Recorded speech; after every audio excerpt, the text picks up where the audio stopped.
네, 우리 주변에 계신 분들과 인사하겠습니다. 당신은 하나님의 자녀입니다. 한번 인사하실까요? 네, 오늘도 참 비가 많이 오고 또 어려운 가운데 여러분들과 함께 예배할 수 있어서 너무나 감사한 시간인 것 같습니다. 지난 목요일은 한국에 이제 6월 25일 한국 전쟁을 기념하는 날이죠. 6.25 전쟁 70주년이 되는 때입니다. 6.25 전쟁을 생각을 해보면 우리가 흔히 생각나는 단어가 이제 동족 상잔의 비극 그리고 분단의 아픔 이런 단어들이 많이 떠오르죠.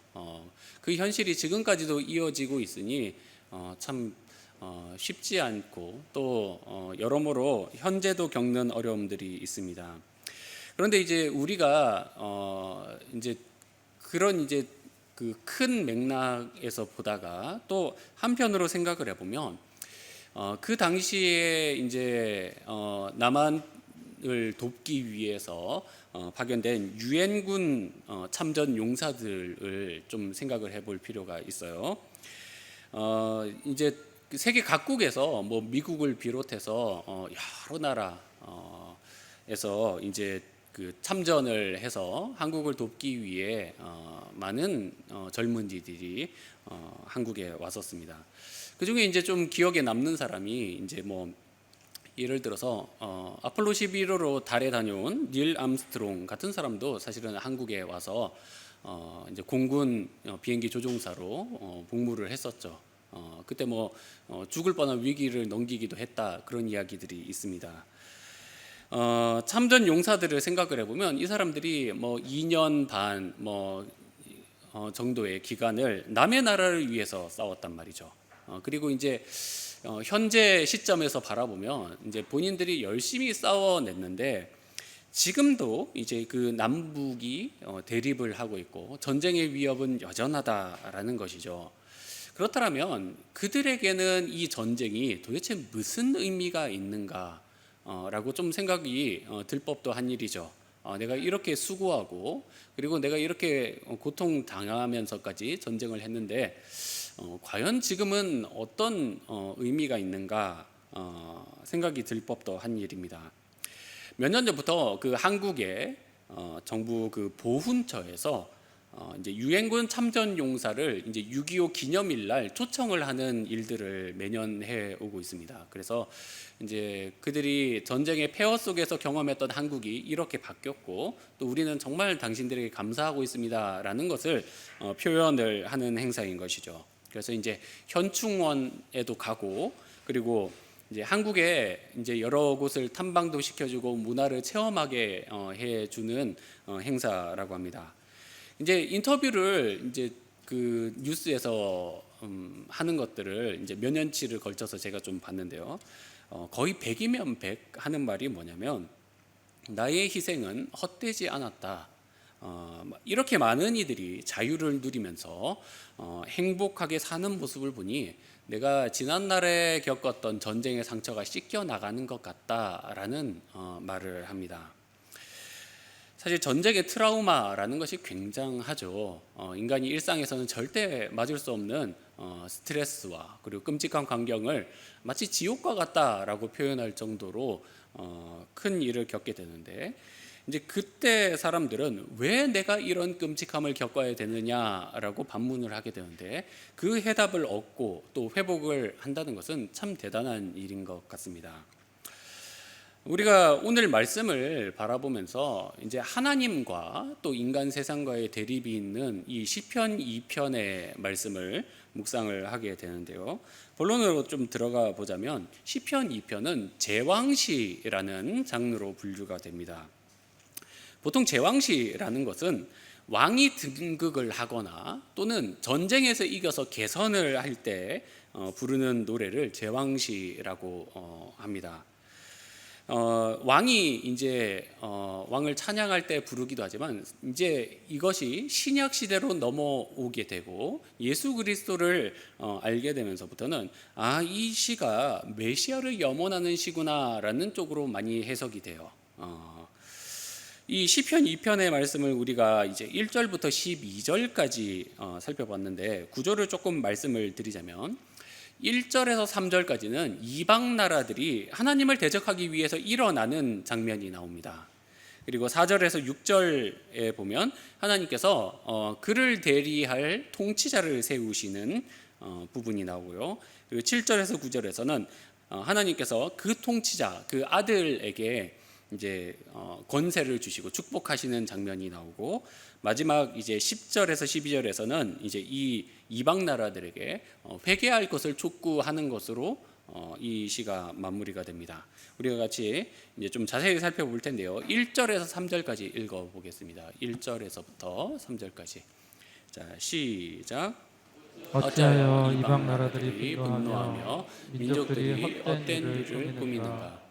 세상의 근왕들이 나서며 관원들이 서로 꾀하여 여호와와 그의 기름 부음 받은 자를 대적하며 우리가 그들의 맨 것을 끊고 그의 결박을 벗어버리자 하는도다. 네, 여기서 이제 1절과 2절에 보면 어떤 사람들이 좀 등장을 합니까? 나라, 민족, 군왕, 관원 이런 사람들이 이제 나오죠. 흔히 우리가 생각을 할 때 이 땅에서 가장 권세가 강한 집단들이다라고 생각을 하면 될 것 같아요. 우리가 뭐 한국이나 일본에서 가장 권력이 강한 사람 하면은 뭐 대통령이나 총리를 꼽듯이 그런 이들이 다 하나가 되어서 어떻게 하는 겁니까? 하나님을 대적하기 위해서 나선다라는 것이죠. 여러분, 이 1절에서 3절을 우리가 생각을 해보면 이제 그 구약에서 한 사건이 떠올라요. 그게 어떤 사건입니까? 바벨탑 사건 생각이 나십니까? 온 민족이 다 모여서 이제 하나님을 대항하기 위해서 탑을 쌓아 올라가는 것이 이제 바벨탑 사건이죠. 이제 제가 그 좋아하는 이제 그 인문학 강의자 중에 홍익대학교 건축학과의 유현준 교수님이라는 분이 있습니다. 이 교수님이 이제 뭐 크리스찬이기도 하고 그리고 이제 여러 가지 좋은 운동을 많이 벌이는데 이제 본인이 건축 설계 사무소의 소장이기도 하고 또 교수로서 어떤 이야기를 많이 하냐면 그 살기 좋은 도시를 만들기 위해서는 학교의 울타리를 무너뜨리자. 그래서 그 속에서 우리가 광장처럼 서로 어울릴 수 있어야 된다라는 이야기도 하고 또 거리를 만들 때 걷고 싶은 거리를 만들어서 이 도시가 서로 교제가 잘 되었으면 좋겠다. 그리고 청년들을 위해서 뭐 반지하나 옥탑방 같은 시설로 계층을 나누는 그런 이제 주거 공간을 없애야 된다. 이런 이야기들을 많이 해요. 그래서 제가 좀 그 이야기를 많이 이제 참고하고 또 이제 좋은 통찰을 얻기도 하는데, 근데 이제 이 유현중 교수의 말에 의하면 이런 게 있습니다. 그 힘이 강하고 무언가 자기의 힘을 과시하고 싶은 집단들이 하는 행동 중에 하나가 뭐냐면 거대한 건축물을 만든다라는 거예요.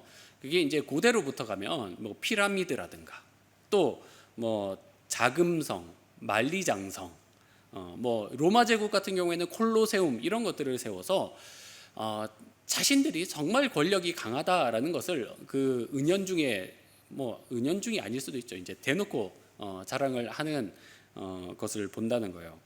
미국과 같은 경우에도 이제 미국이 역사가 짧다 보니까 유럽에 대해서 아무래도 열등감이 있죠. 그렇다 보니까 이제 우리가 유럽보다 훨씬 더 강하다라는 것을 표현하기 위해서 그 고층 건물을 그렇게 많이 세웠다는 거죠. 뭐 엠파이어 스테이트 빌딩이나 뭐 이런 100층이 넘는 건물들을 많이 세웠는데, 근데 이제 본인들이 정말 강하다라는 것이 입증되는 순간부터는 오히려 건축물을 세우지 않는다라는 거예요. 이미 입증이 되었으니까. 바벨탑이라는 것도 힘이 있는 사람들이 만드는 겁니다. 힘이 없으면 만들 수가 없는 거예요.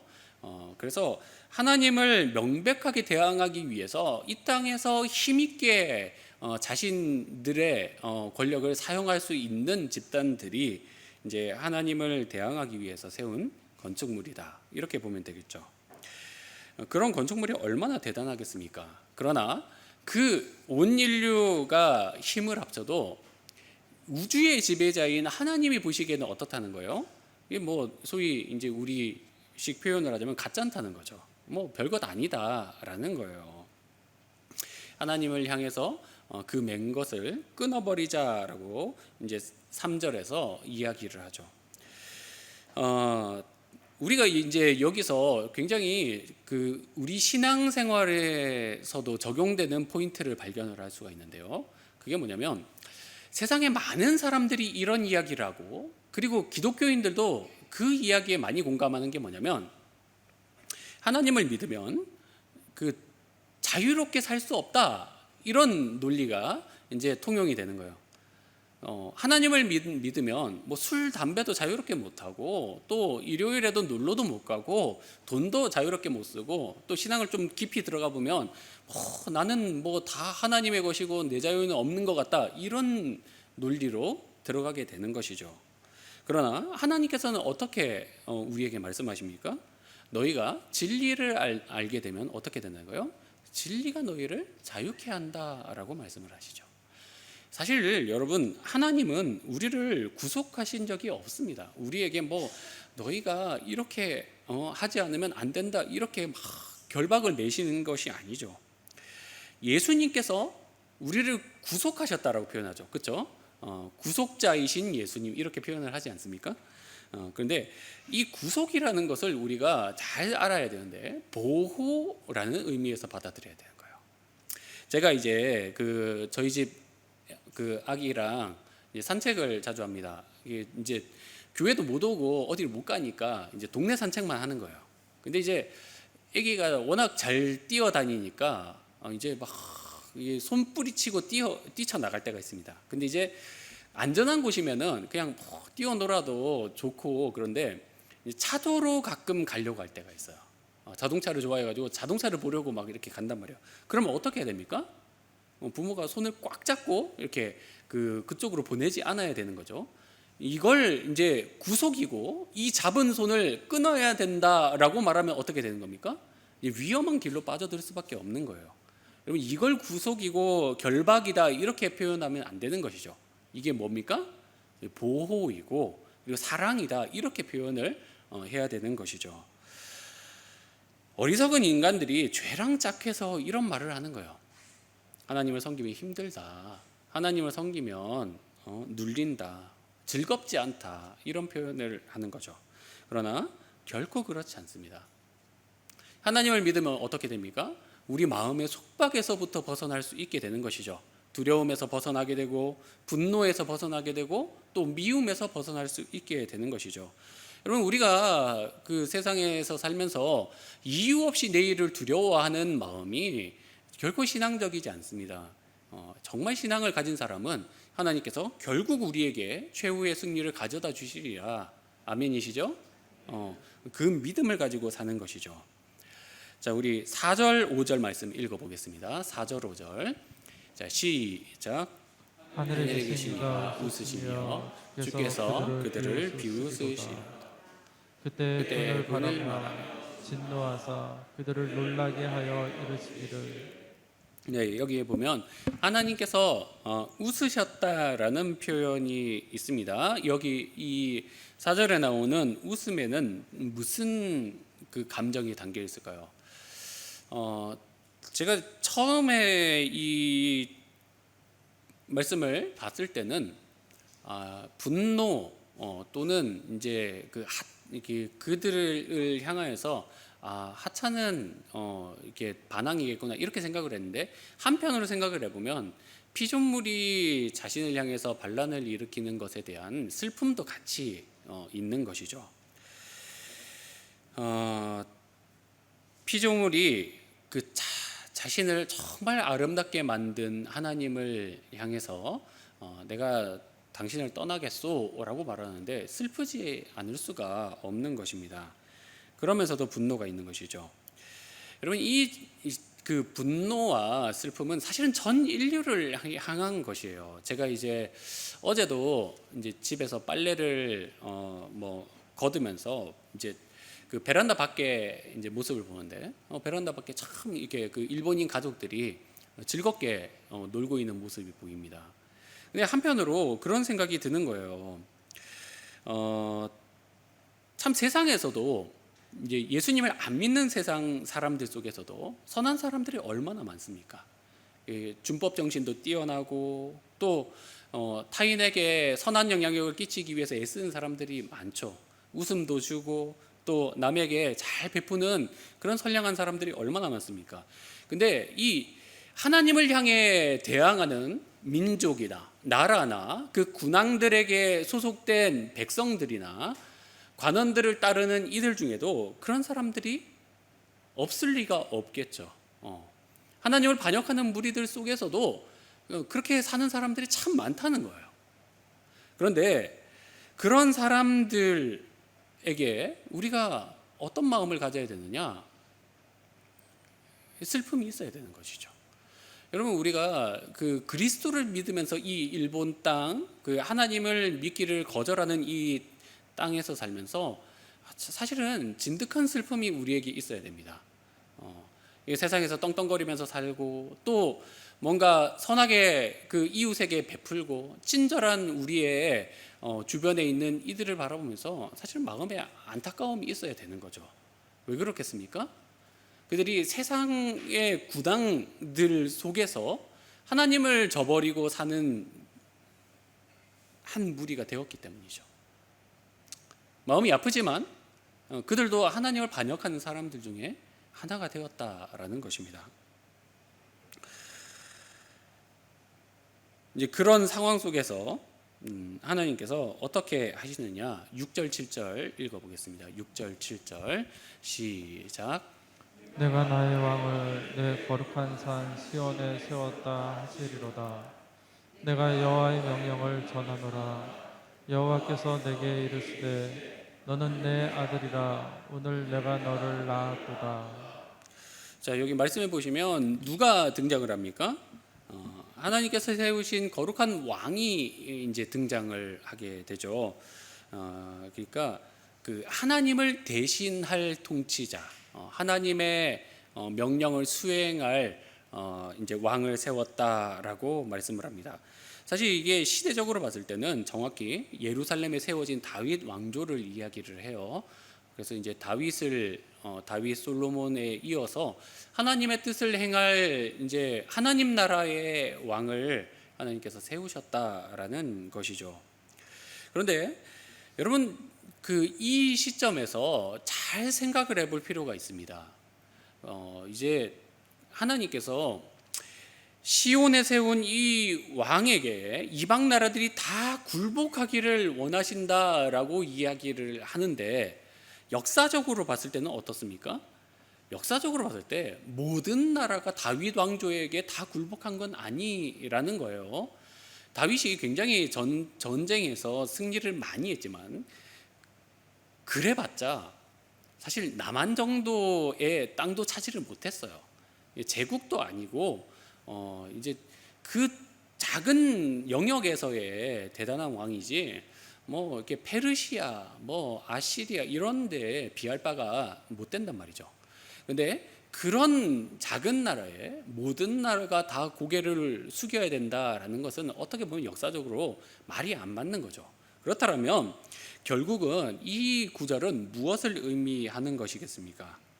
시온산에 세우신 하나님의 통치자는 메시아를 의미하는 구절이 되는 것이죠. 여러분, 우리는 하나님께서 그 예수 그리스도를 어떻게 시온산에 세우셨는가를 잘 기억을 해야 돼요. 여러분, 하나님께서 이 6절 말씀을 다시 한번 좀 보여주시면 나의 왕을 거룩한 산 시온에 세웠다라고 이렇게 표현을 하죠. 그러면 하나님은 어떻게 세우셨나라고 할 때 골고다에 그 십자가의 예수님을 나무에 매달아 세우셨다라는 것을 우리가 잊으면 안 됩니다. 하나님이 왕을 세우시는 방법이 그런 방식인 거예요. 이 말씀의 구절을 따라가다 보면 우리가 자칫 왕이 그래, 모든 만국을 이길 강력한 왕, 그 모든 군사를 다 이길 그 무기와 그리고 군세를 가진 그런 왕이겠구나라고 착각을 하게 되는데 그렇지 않다는 거예요.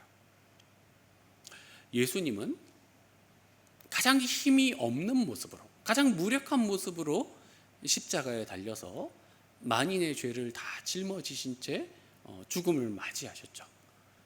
하나님께서 거룩한 산 시온에 왕을 세우시는 방법은 그런 방식이었다는 거예요. 여러분, 예수님이 십자가에 달리시는 순간에는 사실은 유대인을 비롯해서 로마인들 그 어느 누구도 예수님이 왕으로 세워지는 순간이라는 것을 아는 사람이 단 한 명도 존재하지 않았다라는 거예요. 오히려 저자는 비참하게 강도들 옆에서 죽어가는구나 하면서 애석해하는 사람은 있을지언정 이 시편 2편 이 6절의 예언이 성취되고 예수님이 만왕의 왕으로서 사탄의 권세를 꺾어버리시는 순간이 바로 지금이구나라는 것을 깨닫는 사람은 단 한 명도 없었다라는 것을 우리가 기억을 해야 됩니다. 여러분, 우리가 이 땅을 살아가면서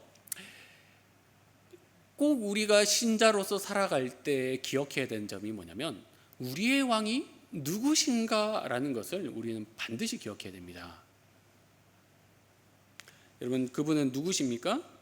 세상의 군왕과 같이 돈과 무기와 자원으로 힘을 쟁취하는 분이 아니라는 거예요. 그분은 온유하시고 사랑이 많으시고 공의로우시고 희생하기를 맞이 않으시는 진정한 이 땅의 통치자 예수 그리스도시다라는 것을 잊어서는 안 될 것입니다. 여러분, 우리가 그 사실을 기억을 한다면 우리의 삶의 방식에도 변화가 일어나야 되겠죠. 힘을 따라가거나 자랑을 따라가거나 또 욕심을 따라가는 것이 아니라 나의 왕이신 예수 그리스도께서 살아가셨던 방식대로 나의 삶에 사랑을 채우고 또 공의를 채우고 또 희생을 채우고 주님의 뒤를 따라가는 인생이 되어야 될 점 있습니다. 아멘이시죠? 여러분, 그런 인생이 된다면 우리가 정말 우리의 왕 되신 예수 그리스도를 닮아가는 하나님 나라에 걸맞는 백성이 될 수 있다라는 것을 잊지 마시기를 바랍니다. 자, 8절 9절 말씀 읽어보겠습니다. 8절 9절. 자, 시작.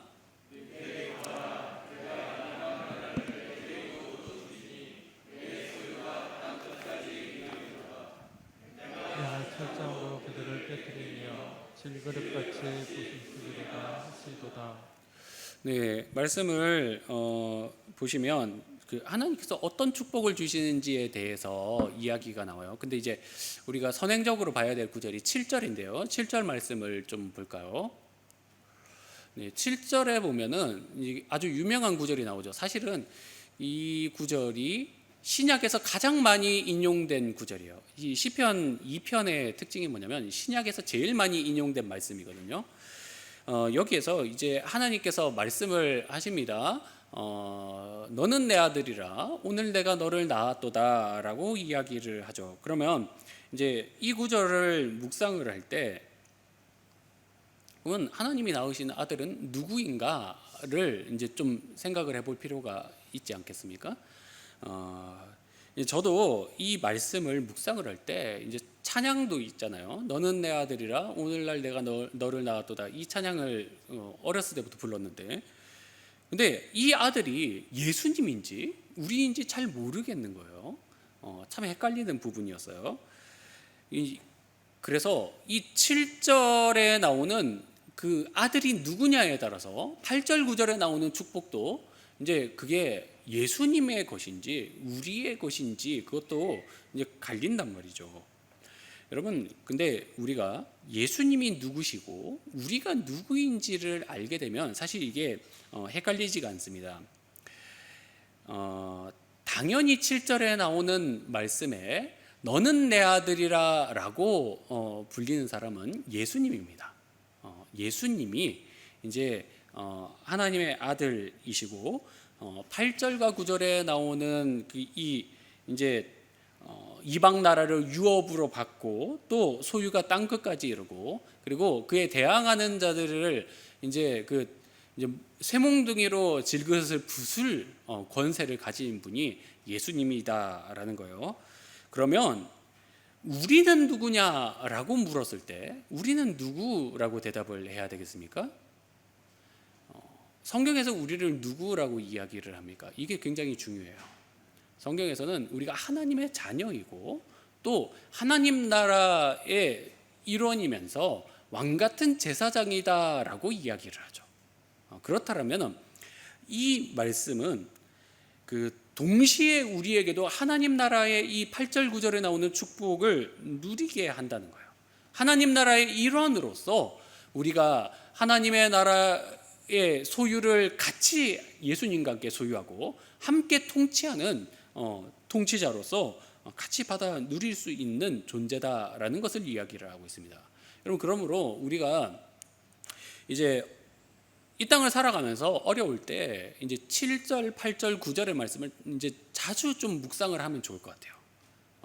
나는 누구인가? 내가 어려움을 당할 때 나는 어떻게 해야 되는가를 묵상을 할 때 나는 하나님의 자녀이고 또 하나님이 주시는 유업을 누릴 만한 자격을 하나님께로부터 부여받은 존재이다. 아멘입니까? 이게 있어야 되는 거예요. 여러분, 우리가 이 땅을 살아가면서 우리를 두렵게 하는 일들이 있죠. 내일 내가 어떻게 될지도 모르고 내가 또 병에 걸렸고 또 내가 직업이 불안정하고 또 나에게 주시는 하나님의 은혜가 별로 느껴지지 않는 것 같다라고 할 때 다시 한번 이 말씀을 묵상을 하시기를 바라요. 하나님 나라의 일원으로서 하나님의 자녀로서 축복된 존재로 살아가는 저와 여러분 되기를 소망합니다. 자, 10절에서 12절 말씀 읽어보겠습니다. 결론에 해당하는 말씀이죠. 10절에서 12절 시작. 그런즉 군왕들아 너희는 지혜를 얻으며 세상의 재판관들아 너희는 교훈을 받을지어다. 여호와를 경외함으로 섬기고 떨며 즐거워할지어다. 그의 아들에게 입맞추라. 그렇지 아니하면 진노하심으로 너희가 길에서 망하리니 그의 진노가 급하심이라. 여호와께 피하는 모든 사람은 다 복이 있도다. 아멘. 네, 여기서 말씀이 이제 뭘 이야기하는 겁니까? 하나님을 섬기는 것에 대해서 이야기를 하는 거예요. 특히 이제 11절 말씀을 우리가 좀 주의해서 보면 좋을 것 같은데요. 11절에 보면은 여호와를 경외함으로 섬기고 떨며 즐거워할지어다라고 이야기를 합니다. 근데 이제 두려워하면서 떨면서도 즐거워한다라는 이 복합적인 감정이 여러분은 좀 이해가 되십니까? 두려운데 즐겁기도 한 이 미묘한 감정이 뭘까요?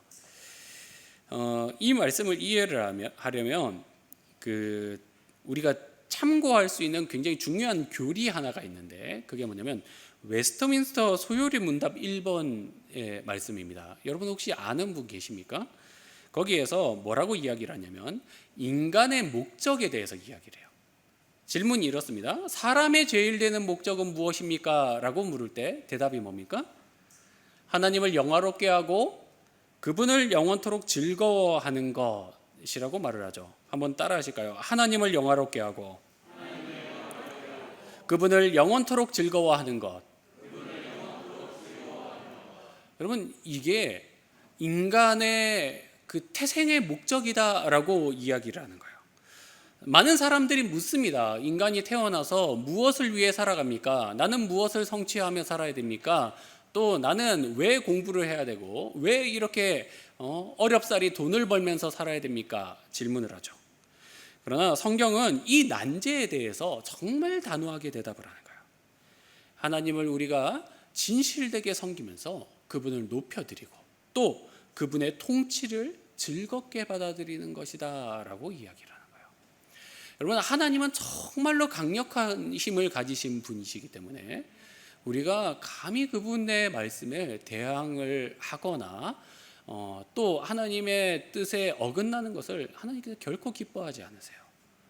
여러분, 우리가 하나님의 말씀을 지키는 것을 하나님께서는 정말 기뻐하시기 때문에 그 말씀을 어기는 자에게는 단호하시지만 오히려 그 말씀을 사랑하고 그 말씀에 충성되는 사람에게는 수많은 복들을 풍성히 내려주시겠다고 약속을 하시죠. 요즘 제가 청년들하고 이 성경 공부를 진행하는 내용 중에 이제 진도가 어디쯤 나갔냐면 이제 그 이스라엘의 통일 왕국과 이제 오늘은 이제 분열 왕국으로 이렇게 하는데 그 이스라엘의 지도자를 세울 때마다 하나님이 주시는 말씀이 뭐냐면 너는 말씀을 가까이 해라. 말씀을 주야로 묵상해라. 그리하면 너의 길이 어떻게 된다? 형통할 것이다 라고 이야기를 하시는 거예요. 여러분, 말씀을 가까이 하는 자를 통해서 세상이 부욕해 되고 말씀을 사랑하는 자에게 하나님이 주신 평강이 깃들게 된다라고 이야기를 하는 거죠. 그러나 말씀을 벗어나는 자에게는 어떤 일들이 일어납니까? 당장은 아니더라도 그의 삶에 이제 서서히 균열이 가기 시작을 하는 거예요.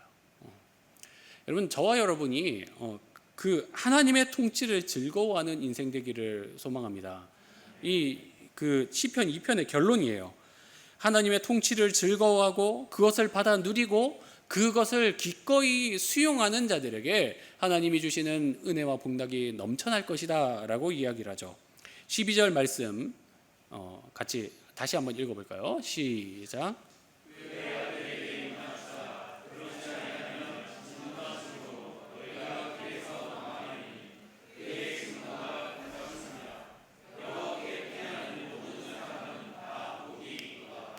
네, 여기서 이제 그의 아들에게 입맞추라라고 이야기가 나오죠. 여기서 입맞춘다라는 표현은 이런 입맞춤이 아닙니다. 그 왕이 그 자기 신하된 자에게 손을 내밀죠. 요즘 뭐 민주주의 시대가 도래했지만 교황 같은 경우에도 어떻게 하냐면 자신의 인장 반지를 이렇게 내밀면 거기에 입을 맞추는 것이 인사법이에요. 이 왕에게 입 맞춘다라는 것은 그분을 섬기겠습니다, 내가 충성하겠습니다라는 의미를 가지고 있어요. 그래서 예수 그리스도께 충성하는 자들에게는 무엇이 없다는 거예요? 진노가 그에게 임하지 않고 오히려 예수 그리스도께 충성하지 않는 자에게는 피할 수 없는 진노가 임한다라는 것이죠. 여러분, 우리가 이 말씀의 결론을 뭐 헷갈릴 필요도 없죠, 사실. 그렇죠? 정말 뚜렷하게 받아들일 수가 있습니다. 여러분, 우리가 지금 교회를 위하여서 참 고생을 하고 있고 또 많은 분들이 마음이 무거우시리라고 생각이 드는데 저는 마음의 짐들을 이 말씀을 통해서 좀 이겨냈으면 좋겠습니다. 하나님께서 우리에게 주시는 이 시편 2편의 말씀이 저와 여러분이 것이 되었으면 좋겠어요. 그래서 아무리 강한 자들이 일어나고 아무리 대단한 사람들이 하나님의 뜻을 어기려 한다 할지라도 하나님의 선하신 뜻은 여전히 살아있다. 아멘입니까? 하나님께 피하는 자에게는 다 복이 있다라는 것을 우리가 유념을 하면서 주님의 통치하심을 즐거워하고 그 안에서 복락을 누리는 저와 여러분 되기를 진심으로 축원드립니다. 기도하겠습니다.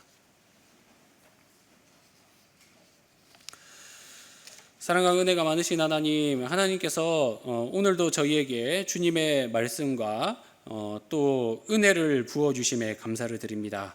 시편 2편의 말씀이 저희에게 또 시금석이 되기를 원합니다. 주님께서 저희를 아들이라 부르시고 또 우리에게 축복하셨던 것처럼 저희에게 비록 가진 것 없고 힘도 없고 연약한 존재이지만 주님께서 주시는 은혜와 보호 아래서 끝까지 충성되게 복락을 누리는 주의 백성들 되도록 주님 붙들어 주시옵소서.